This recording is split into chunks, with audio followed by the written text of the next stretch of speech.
my name is Constable Dan Reddicup. I've been with the RCMP for almost 17 years. All my service has been here in Saskatchewan. And as I go through the presentation, you will find some similarities between us and municipal police forces like PA. And then there's some things that are a little different as well. But in the grand scheme of things, policing is policing. No matter which force you go to, you're going to deal with the same type of things. So here we are Canada's national police force. So we cover Canada. Usually, like if a city has a municipal police force like PA, Regina, Saskatoon, they will deal with Saskatoon, and we, as the RCMP, deal with everything else. So we do have a lot of detachments across Canada. You don't see very many in Ontario, Quebec, due to the fact that they have their own provincial police. And the ones you do see there are federal statutes or federal units. As you go through, you will sign on the dotted line saying you'd be willing to go anywhere in Canada. About halfway through training, you'd be given or being asked to give your top 3 provinces you'd be willing to go to. And then they'll give you one province, and then you're able to pick as many detachments in that province that you'd be willing to go to. Sometimes you get what's on your list, sometimes you don't. A lot of times it's due to operational need. Wherever a detachment is short, then you will go fill that spot. We do not stay in one spot for our careers. We do move around. So 3 to 5 years is a typical post, and then you move to a new place. The opportunity there is to try new styles of policing, dealing with different communities and cultures and that type of thing, and promotional considerations as well.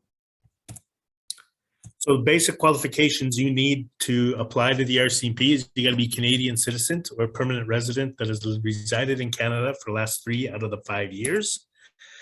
You have to be 18 years old to apply, 19 years old to graduate from our training academy. You have to speak proficient English or French. You don't have to speak French, but if you do, or if you speak a different language, that's just an asset to your file. You have to have a valid unrestricted driver's license. So when we talk about that, it means you got to have a full class 5, and you can't have a restriction on that says I need to wear glasses, or I can't drive at night, or I can't drive over 80 kilometers an hour, those type of restrictions, because we do those things as police officers. And you need to have your minimum grade 12 diploma or equivalent, adult GED. If by chance you go and get post-secondary, cool, that is you're interested in doing. I saw a question in regards to going to police college. If you want to go do that and get a background more in the policing area, hey, by all means, and then apply to a police force, that's great as well. And you can't have no criminal record. A lot of times you get a question saying, well, is a ticket a criminal record? No. A traffic ticket, for speeding or failing to stop at a stop sign, those type of things aren't criminal records. We're talking about maybe an assault or a theft or something like that you've been convicted of. So none of that. So the selection process is these 7 steps. So this is our application process. You're going to do an online application. Then you're going to move on to an online entrance assessment. Okay, so it's kind of like a test. You got to meet the benchmark. You're going to take a mandatory career presentation. Then you're going to go on to forms completion. They're going to send you a lot of forms to fill out. A couple of interviews. They're going to be done on the phone. Then a polygraph or lie detector. Move on to a health assessment. So go to the doctors, make sure your body is healthy enough to do the job. See a psychologist to make sure your mind is healthy enough to do the job as well. Field investigation and security clearance. These 7 steps will take about a year to do. So we always say, don't put your life on hold. Continue to work, travel, go to post-secondary, whatever it may be. You may have to take a day off here or there to go to a doctor's appointment or something like that. So it takes about a year. Don't put your life on hold. So like PAPS was made mention there, we do have an obstacle course that you are going to have to run. Our obstacle course, 6 laps. Like I said, go upstairs, jump over things, push, pull. You know, it simulates that foot chase. When you're chasing after somebody, you're running wherever they're running, right? Whether it's through a creek or up a hill or up some stairs or wherever, right? The push pull kind of thing simulates, well, you've caught them and now you're kind of in a little bit of a struggle.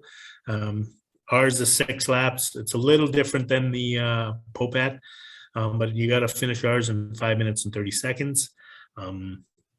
That's a lot of time to do it.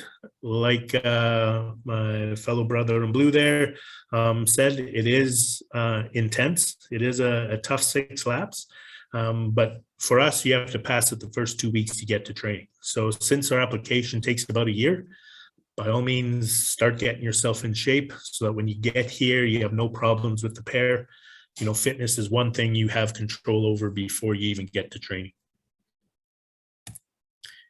So when you get to training, you're going to take 6 different classes, okay? So you're going to take applied police science, classroom work stuff, learn the criminal code of Canada, history of the RCMP, court documents, that type of thing. You're going to take firearms class where you're going to learn to shoot all the guns that the RCMP have for you to shoot.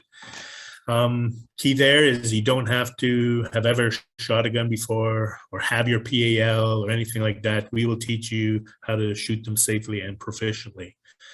Police driving unit, where you get to learn to drive police cars. No different than any other car, except you got lights and sirens you have to learn to activate, talk on a radio, that type of thing.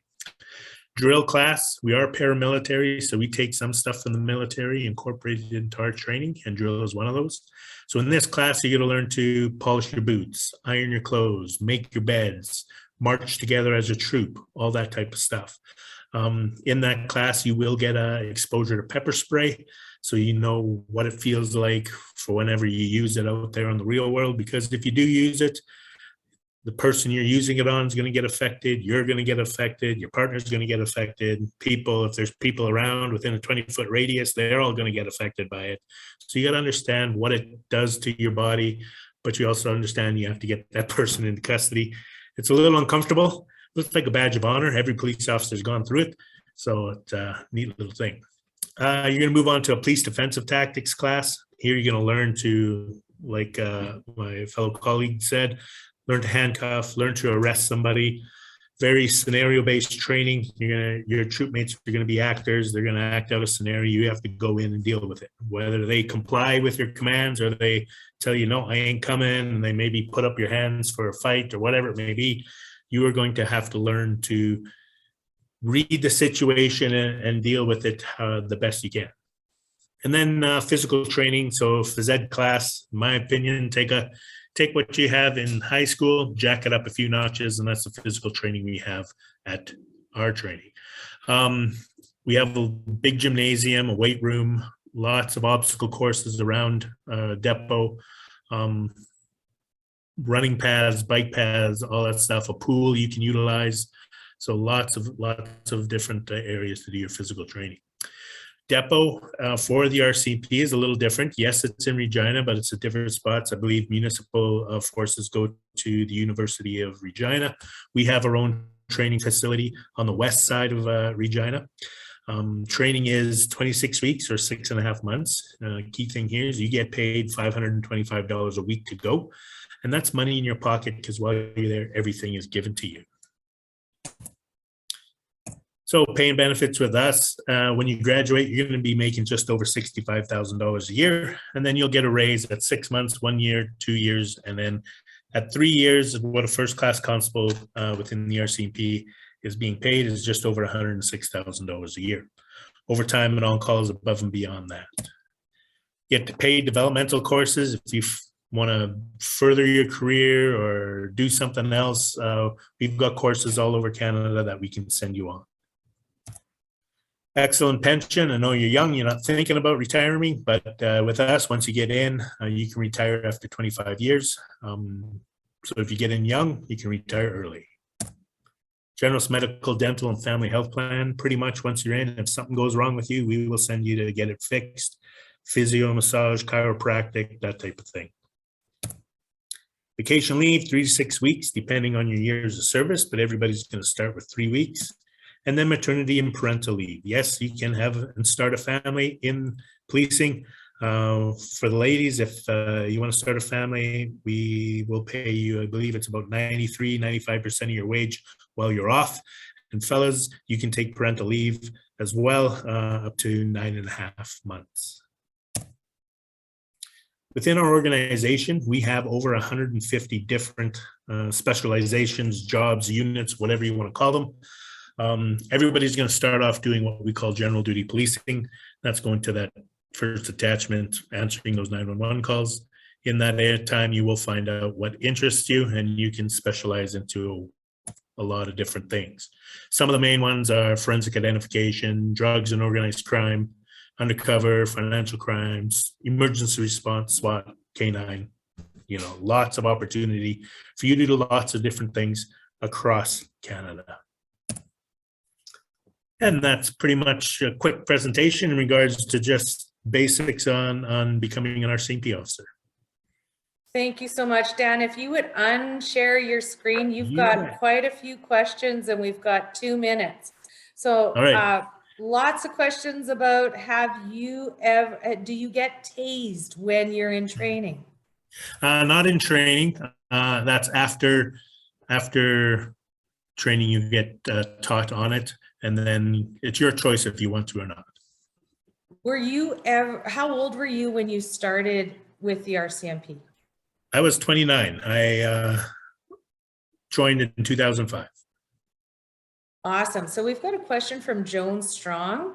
Joan is definitely a strong component with the Athabasca PAGC. So Joan writes, our client from Black Lake had the best score in the fitness testing overall since the beginning of the police program. Clearly shows there's interest. Hope he becomes an officer. So thank you for that, Joan. Next question. Why did you choose a career with the police? I was always interested in it. I grew up watching the police shows, and I always found it interesting in what they do. And then my brother got in, and then he's like, yeah, this is something you need to do. So, yeah. I've got Kay Charles here and says, so you don't qualify if you wear glasses? You have a vision test you're going to have to do as well prior to as part of your application. And if you don't meet the minimum requirement for your vision, then the choice is yours if you want to do laser eye surgery. I had to do laser eye surgery to get in. Now, just being the age I am, I got reading glasses, and that's fine. But as you get in, you have to meet a minimum requirement. Okay, Dan. And the last question is, when you go into depot, can you move to different provinces? You can, yeah. You can move, like I said, in your 25 years. If you want to move every province, I'm sure you can find a way to do that. If you want to stay close to home, you can stay in Saskatchewan. It all depends on where you get placed. Okay, thank you. And I encourage you, Dan, to look